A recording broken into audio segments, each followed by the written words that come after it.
Welcome to Divorce Talk with Nicola Beer, a show dedicated to creating change and emotional healing for executives, professionals, and expats in the various stages of marriage breakdown and divorce. Discover insightful strategies to better manage your personal affairs and learn secrets to creating more happiness, love, and success in your life today.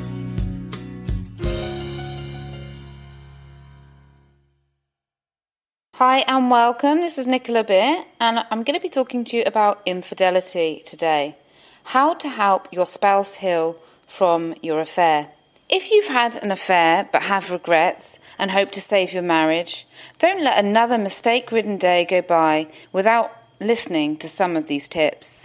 Or perhaps you're listening and you're the one that's been betrayed and your cheating wife or cheating husband has unintentionally keep on hurting you more and more after they've apologised and after the affair. And in their attempts to try and help you, they're actually making you feel worse. If this is true, then you might want to give them this audio or suggest, if they're willing, to get some of the free resources that I have on my website, which is www.savemymarriageprogram.com. Most unfaithful partners underestimate the damage and fallout after infidelity. Many claim that they just didn't think of the consequences, and often when faced with losing what they have, they panic. This panic can lead them to make further mistakes in their attempts to help their injured partner. Having studied and worked with hundreds of couples going through this, today I'm sharing the secret of a helpful apology, which is so important that it really is one of the foundation steps to healing after an affair. And I have more about this, so if you're interested in finding out more about how to heal your relationship after the affair, then I recommend you visit one of my websites. I have www.purepeacecoaching.com, which has speciality on infidelity, and then I have the Save My Marriage program if you are looking for that kind of support. So recommend you check those out. So let's get into, first of all, what is an affair? An affair is a sexual relationship or a romantic friendship or passionate attachment between two people without the other spouse knowing. So let's get into how can you make a helpful apology and what's helpful and what's not helpful. Well, number one, you need to show empathy. And it's got to come from your heart. Successful repairers know that half-hearted apologies prolong and even defeat the healing process, whereas sincere apologies and demonstrating genuine empathy speed up the healing process. You may think that, obviously, apologising is a simple, obvious step. But what many fail to recognise is that unless your spouse knows that you understand the extent of their pain, you understand how much it's hurting them, then healing is impossible, because they're going to keep on wanting to express it to you. They're going to keep on wanting to punish you maybe, or to share how upset and how difficult they're finding it, because they don't really think you get it.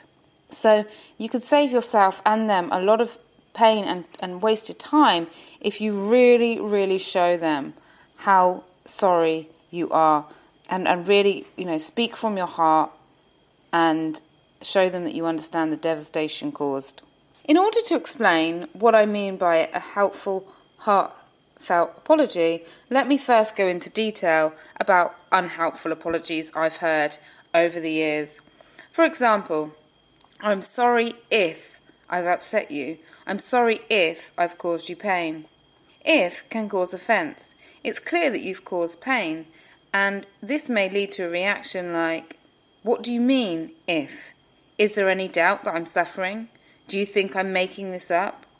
Another one that people say is, I'm sorry for your hurt. When you say, I'm sorry for your hurt, your puts the onus on them to heal the relationship.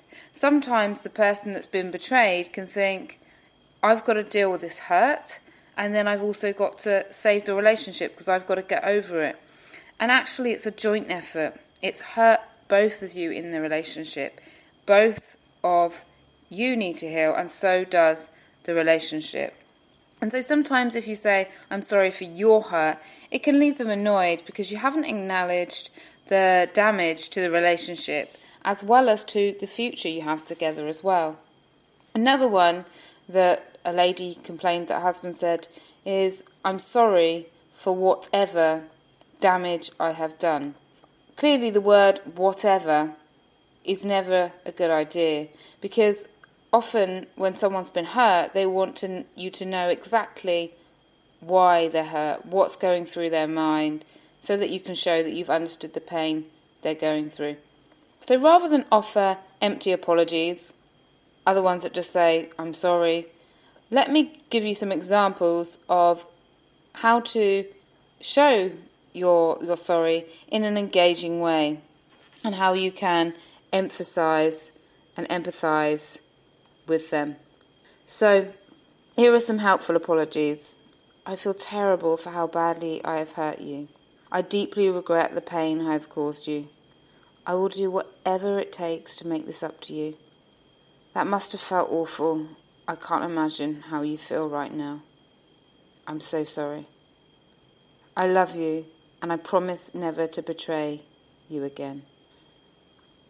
So as you can see, these helpful apologies show that you understand the pain. Number 2 step when making a heartfelt and getting the apology right is not to wallow in guilt or self-pity. Often, sometimes I see couples in really suffering after an affair because one of them is, or the betrayer is just so consumed with their own guilt. They can't believe what they've done. They're in shock. And rather than spending time and energy on healing the relationship, they spend time and energy focusing on themselves, thinking, how did this happen? Why does this happen? I'm such a bad person. You don't deserve me. And they become so insular and so removed and withdrawn that actually acting and being withdrawn is not going to help your spouse heal, and it's certainly not going to help the marriage become strong and fulfilling and happy again. So just don't fall into the trap of becoming so wrapped up in your own recrimination that you fail to help your spouse with their pain. Yes, your spouse needs to know that you're sorry for the heartache you've caused, but not how sorry you are for how guilty you feel and the shame you have brought to yourself and to your family. So show remorse, but definitely be careful not to dwell on it. For example, don't repeat things like, I'm such a bad person, you don't want to be with me, I hate myself, I'm such a failure, I feel so guilty, I can't eat, sleep, I'm in so much pain for hurting you, you're better off without me, and the shame I've caused. I will never ever forgive myself. In saying all of these, what you're doing in a way is slightly pushing away your spouse, and it's kind of victim. When in order to help your spouse, you really need to be strong. I love you, I'm sorry, reassure. That's what you need to do. I'm going to be here for you. It's never going to happen again. I can't believe it happened, but I'm here now. Let me know what I can do. They need you to be strong for them. So, and what I will say is, if you are having a hard time forgiving yourself and are full of self-regret and resentment, then get some support for yourself. I work with plenty of men and women who have cheated on their spouse, and as part of the tips and the tools that I give them to help their spouse heal from their affair, I also help them to let go, to forgive themselves, and to allow themselves to move on. Because self-punishment really won't help you, it affects your health and well-being, and it certainly won't help your spouse. Another thing which is really important is to hug them when you cry. So this is step 3. Hug them when they cry. I realise it's difficult to hold your spouse and to see your spouse suffering. It's difficult to listen to them. It's difficult to answer all of those questions that they want to ask you again and again and again and again. However, if you're able to hug them when they cry, if you're able to listen to them, if you're patient with them, and you go over and you allow them to continuously say things to you, then that is really going to help you help them heal. Another really important aspect when you're apologising and taking the first steps to help your spouse heal is to accept full responsibility for your actions. Successful repairers acknowledge that no one made them do anything, and they recognise that nothing can ever justify intimate, emotional, cyber or physical betrayal. And this means no shifting blame or excuses onto the faithful spouse. This means not saying, well, you weren't there for me, or you didn't give me this, or you did that. Because when you do that, how are they ever going to get over it? If you're saying that it's their fault, or if you're saying that other things led you to it and you're not in control, how can they trust you that it's not going to happen again in the future? They really need to be able to trust you. And get some support for yourself, again, if you need support from this. So sometimes I've helped people when they're helping their wife or their husband heal from their affair, and they've realised that actually they weren't as open about their needs not being met. Next time, to strengthen the relationship, they are going to be more open. They are going to deal with past issues.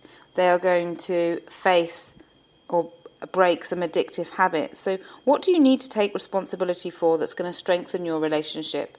Have a think about that. What do you need to take responsibility for that's going to strengthen how you feel about yourself and how successful you are in your life? What needs to change? And if you can show your spouse you're actually making changes, whether it's dealing with past issues or focusing on other areas of your life, what can you do that's demonstrating, I've really taken this as a life lesson to move us and myself forward again? And here are some other things that what you can do in order to help your spouse heal from an affair. Number 1 is cut all contact with the other party. Provide all social media details and access to your mobile phone and accounts. That can really help rebuild trust. Take action to rebuild trust daily. Trust cannot be built with a overnight. It's not a light switch that you can just flick on or off. It's more like one of those dimmer switches. Over time, with consistent action, trust can be rebuilt. And I've got plenty of tools, and if you're stuck not knowing what those actions are, do get in touch with me. Then work on reconnecting and loving each other in the way that you both want to be loved. Give them what they need to get through it. Whatever they need, ask them and give it to them. Provide as much information as they need. Sometimes you may think, well, I don't want to go into the details because that is going to hurt them more. Actually, what hurts people more is knowing half-truths, because you can tell if you've only been given half the story, number 1. And if they were to find out later, then it's going to hurt them even more. Let them know where you are and how they can reach you, especially at the beginning of the healing process. Really show and demonstrate how you've changed and are committed to making the relationship work, and recognise and support them through any difficult triggers or flashbacks that they may be having. Now, whether you believe it or not now, I have hundreds of couples that either write into me or that I work with that say to me that the affair is the best thing that's happened to them in their relationship. So it really is possible to take the pain, the destruction and devastation, and turn it into a new marriage, a new you, a new loving union. And it all starts with that heartfelt apology. So I really hope that was useful to you today. Thank you for listening. If you are interested in having a free consultation with me, you can book your Save My Marriage consultation at my website, www.savemymarriageprogram.com. Have a wonderful week ahead. Thank you for listening to Divorce Talk with Nicola Beer. If you have enjoyed the program, please leave a rating and review on iTunes so more people dealing with marriage breakdown and divorce get the support they need. If you want more great free resources, such as secrets to a happier relationship, moving on fast after divorce, or tips on parenting through divorce, be sure to visit www.purepeacecoaching.com today.